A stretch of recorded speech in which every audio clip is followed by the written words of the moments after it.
দর্শক, আজকে সকালবেলায় উঠে প্রথম আলোর অনলাইন খুলে প্রথম যে খবরটা দেখলাম, সেটা দেখে মানে ভয়ে আতঙ্কে বুকটা হিম হয়ে গেল।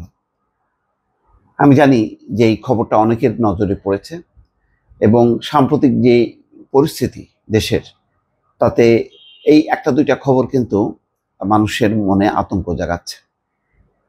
এবং আহ, প্রথমে মনে করা হতো যে এগুলো হয়তো দুই একটা বিচ্ছিন্ন ঘটনা, সরকারের দুর্বলতার সুযোগে এইগুলি হচ্ছে। আইন শৃঙ্খলা পরিস্থিতি একটা বড় পরিবর্তনের পর এমনই হয়। কিন্তু এখন মনে হচ্ছে যে না, এটি বোধহয় একটা স্বাভাবিক হয়ে যাচ্ছে এবং সরকারের আহ, আইন শৃঙ্খলা, সরকারের কঠোর অবস্থান, এগুলির উপর মানুষের আর কোনো আস্থা নেই।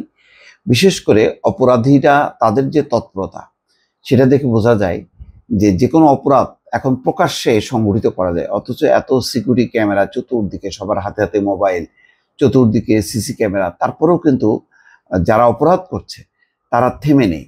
কেননা তারা জানে যে এখন তারা হচ্ছে ধরাছোঁয়ার বাইরে, তাদেরকে আইনের আওতায় আনা খুব কঠিন।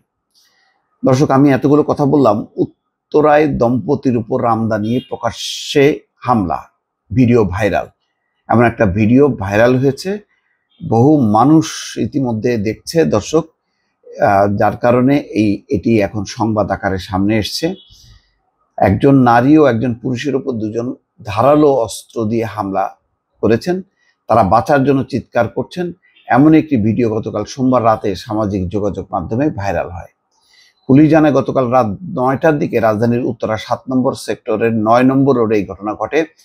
এই ঘটনায় দুজনকে আটক করা হয়েছে। তারা হলেন মোবারক হোসেন এবং রবি মিয়া, 25 এবং 27 বছর বয়স।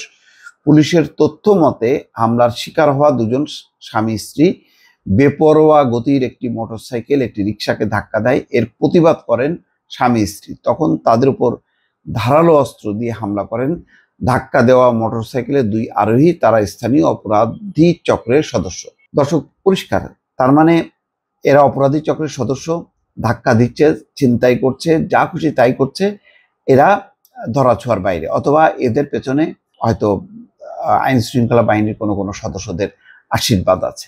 বিষয়টা হচ্ছে, এখন কেন জানি মনে হচ্ছে মানুষ কি খুব তাড়াতাড়ি রাস্তায় নামবে ক্রস ফায়ার, এনকাউন্টার এইসবের দাবিতে, যেটা শেখ হাসিনার আমলে বন্ধ হয়ে গিয়েছিল।